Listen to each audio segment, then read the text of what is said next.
जीत fix. माँ, मैंने तुझसे एक बार कहा था ना कि मेरी ख्वाहिश है कि अगर मुझे आखिरी सांस लेना पड़े तो मेरा ऐसा नसीब हो कि वो तेरी गोद में ही लूं। लेकिन मैंने तेरा दिल तोड़ दिया, तुझे बुढ़ापे के लिए अकेला छोड़ दिया। तुझसे वादा किया था कि अगली बार आऊंगा तो मिलकर रसोई में खाना बनाएंगे। पर तूने कहा था ना कि बेटा अगर सीमा पर लड़ाई छिड़ जाए तो तू सबसे पहले अपनी बड़ी माँ की हिफाजत करना।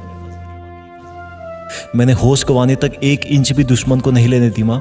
वो तो मैं अपने साथी फौजी की छाती से निकलता खून और उसकी चीख सहन नहीं कर पाया। इसलिए जब मैं उसको हिम्मत दे रहा था तो दुश्मन ने धोखे से मेरे दाएं हाथ पर गोली मार दी, जिससे मैं बंदूक चलाया करता था। लेकिन माँ, दुश्मनों के लिए तो तेरे बेटे का बायां हाथ ही काफी था। मुझे बहुत गुस्सा आया और मैं उसको जवाब देने के लिए बंदूक लेकर पलटा और 2 गोली मैंने पहले दुश्मन की छाती में ठोक दी। जब वो गिरा तो उसके 2 साथी दुश्मनों ने मुझे निशाना बनाना चाहा। उनमें से एक को मैंने फिर से एक ही गोली से मार गिराया। जब तीसरे दुश्मन पर गोली चलाने के लिए बाएं हाथ से ट्रिगर दबाया तो बंदूक से कोई गोली नहीं निकली। मैंने जल्दी से एक पत्थर के पीछे अपने आप को छुपाया ताकि मुझे थोड़ा सा सोचने का टाइम मिल सके, लेकिन इतने में दुश्मन की एक गोली मेरी गर्दन और छाती के बीच में आ लगी।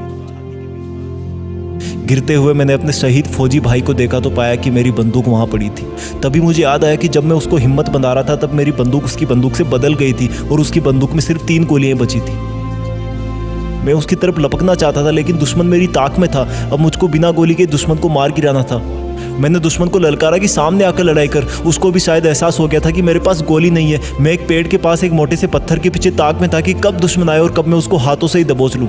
जब वो मेरी तरफ बढ़ने लगा था तो मुझे हल्के हल्के चक्कर आना शुरू हो गए थे। लेकिन माँ, मुझे तुझसे मिलने आना था और तेरा वादा निभाने के लिए दुश्मन को भी मार गिराना था। तो जैसे ही दुश्मन ने मेरे पत्थर के पास आके मुझे निशाना बनाने की कोशिश करी, मैं हाथ में मिट्टी भरकर उसकी आंखों में दे फेंका। उसी पल वो देख नहीं पाया और मैं तेरी जयकार बोलते हुए लपक कर उसको दबोच लिया और तब तक नहीं छोड़ा जब तक कि उसका दम नहीं निकल गया। मैंने बाएं हाथ से तीनों दुश्मनों को मार गिराया माँ। लेकिन तीसरे दुश्मन के साथ लड़ाई में मेरा खून बहुत बह गया था और मैं और मेरा दोस्त अपनी कंपनी से थोड़ा आगे आ गए थे। तो मैं रेंगता हुआ अपने शहीद साथी के पास पहुंचा। माँ, मुझे 10 फीट जाने में आधा घंटा लग गया था। सब धुंधला दिख रहा था। मेरा दोस्त अपने बच्चों और बीवी की तस्वीर हाथ में देखता हुआ वहीं माँ की गोद में सो गया था। तेरी तस्वीर मेरे टेंट में ही रह गई थी। मेरा जोरों से दिल धड़क रहा था और कुछ दिख नहीं रहा था, लेकिन फिर भी मुझे तेरा भोला सा शांत चेहरा नजर आ रहा था। मैं तुझसे बचपन में मेले से बंदूक लाने की जिद करता था ना। कितनी अच्छी थी तू जो मुझे लाकर देती थी।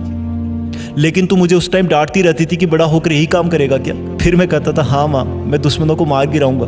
और तब तू मुझे सीने से लगा लेती थी कि नहीं बेटा, किसी को मारना अच्छी बात नहीं है।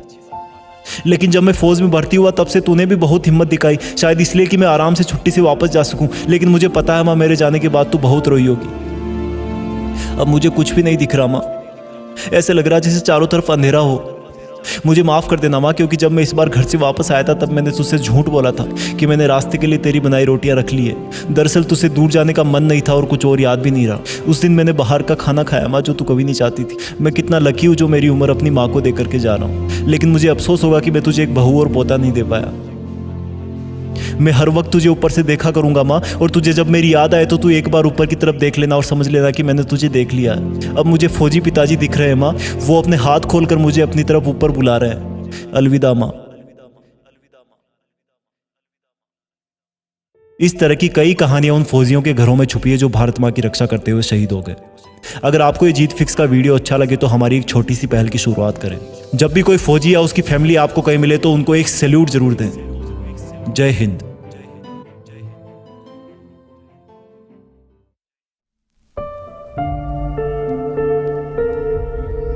जीत फिक्स।